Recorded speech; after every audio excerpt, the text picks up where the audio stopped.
Hey, how you doing? Are you the owner of this business? What's going on? What's going on? Yes, ma'am. Yes, ma'am. Cool. So what is this business? It's sweets. It's a bunch of people, independent bosses, people that own their own business, and it's more like an apartment home, but you own it, and it's a business that you work out.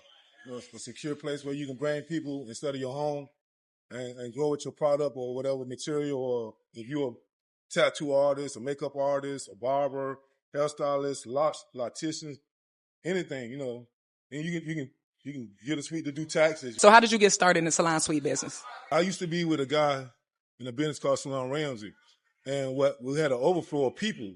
We had 200 people under one roof. So we was like, some people wanted their own space. So that's how we started. We started like blocking people off, and then eventually it became to our mind like, let's just do a bunch of suites like this. And then we found out the laws are different. We was responsible for everything on the floor. That's because we own it was on our license. When you own suites, the tenant is responsible for their own penalties and not having a license together and everything. So it was a lot of relief off of us and a lot of money we saved just going to the suites. Hey, how long have you been in business? I've been doing it since 2010. How much money do you make owning salon suites? A lot of people think you make a lot of money doing this, but you got to put back into your business too. When you open up these businesses, you got to put money aside. Like, I just had my AC go out. It cost me $14,000. So, you know what I'm saying? I mean, you do make 6 to 7 figures yearly if you do the right thing. You got good tenants and you treat your tenants right, and you provide something different, a different vibe, or something that y'all can come together and do things. It's like a family. Some people, they open up suites and they just teams. With a team, you can get traded at any time. But when you open up something you want to make it a family, then it lasts longer than just trying to open up something to get money. I never opened it up just to get money out of it. I wanted a family too, like a bunch of people I could take out to the club, go play softball, kickball, stuff like that with. So what's the best part to owning salon suites? The best part is to seeing the creativity of so many different people, the different lives and that you come in contact with. Because this person, even though they own their own business, you still become like over everybody. They still look at you like the leader. So you get to be a leader of like more people, and you get to show them what's going on. What's the worst part about owning salon suites? Different personalities, just different people who consider themselves as artists and divas, and then you got social media. People get followers and they think they somebody now. Don't know that it's a struggle becoming somebody, and you can't just skip the line because you got Instagram is like Monopoly. It ain't real. It's a great tool to use, but it's not real. You know what I'm saying? And some people get the big head and forget, and they burn their bridges with you, so they can't come back. And the money part, like sometimes us black people don't want to pay on time and then want to create some type of, oh, he don't like me. No, it's just about the money. I don't have a personal relationship with my landlords or people that I rent space from. When I lease these buildings and put up these stuff, we're not hanging. But if I pay my rent late, it's a late fee. So it's the same thing here. And when you do that to certain people, they feel like since they talk to you, they know you, they hang out with you, it's a problem now. It's like anything. When you say no to somebody, now it's a problem. What piece of advice would you give somebody who wants to open a salon suite business? This is not a quick fix. Don't come in here thinking you're going to put up a bunch of walls and people just going to jump in here because you got walls up. And then you come in here and hurt the game and try to do 99 a week rooms and stuff and hurt everybody else currency because you can't figure the game out. Come in this game and have a set rate, and have like a purpose in it.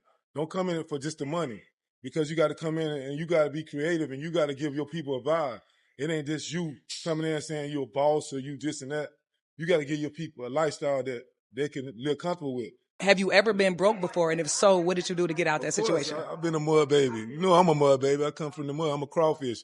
And when you been broke, I even came out of prison. I started this when I came out of prison. I did, like my investor was Nas. So, and that broke feeling coming home made me like every day go hard. It was like, it was in me to go hard because I didn't want to feel like that again. When you got kids too, you got to provide for your kids. And you got to tell your kids, well, I can't give you this for Christmas because I was in a situation, it hurts. So I never want to be in that situation to be like, I can't provide for my kids or take care of myself. I make a lifestyle for myself. So every day I want to chill, eat where I want to eat at. So you got to provide that lifestyle for yourself. If you want better for your life, you got to make the sacrifices to sometimes eat sardines or sometimes can't go out. Sometimes can't because you got to pay the electric bill that's $1,500. You got to pay the water bill that's $1,500. So sometimes you got to relax and then know what's going in. And all these people that you see tenants, sometimes none of them don't pay on time. They ain't gonna tell you when they doing bad and say, I ain't paying him this week, I ain't paying him in 2 weeks, but he gave me a break. You know what I'm saying? So sometimes you do give them breaks and you hurt in the process too. And then you got people that do bad business. They might come in and get a room from you and won't put a 2 weeks in. Now you got a room for 2 weeks that you got to try to put a room in, but the bills are coming. They're not considering like, oh, I'm gonna hurt him. Friday rent due. Oh, I can't no longer do this. That don't pay my rent. All right, so I'm going to give you a scenario. I want to know how you would handle it, right? You got a tenant. She's 3 weeks late. The first week and a half, she was communicating, letting you know what's going on, but she still hasn't paid, but she's in the suites working. How you handling that?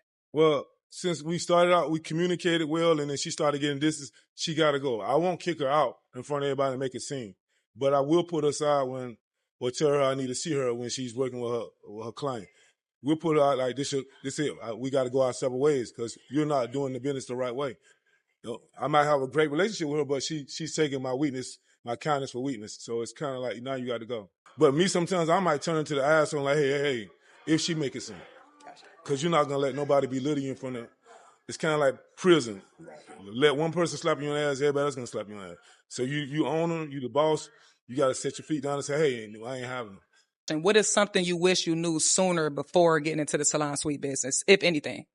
All the rules and I knew we were gonna have a bunch of copycats that come behind us and be cheap. You know, like we came in here trying to be like, like Whole Foods and Target.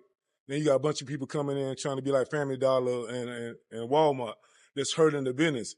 You put up these suites and now you can't get nobody in your suites. Now you want to do 99 a week or 100 a week. That hurts all the other bosses and people who put their hard money and work into it. Just because you can't figure it out, don't throw in the towel and make it hard for us.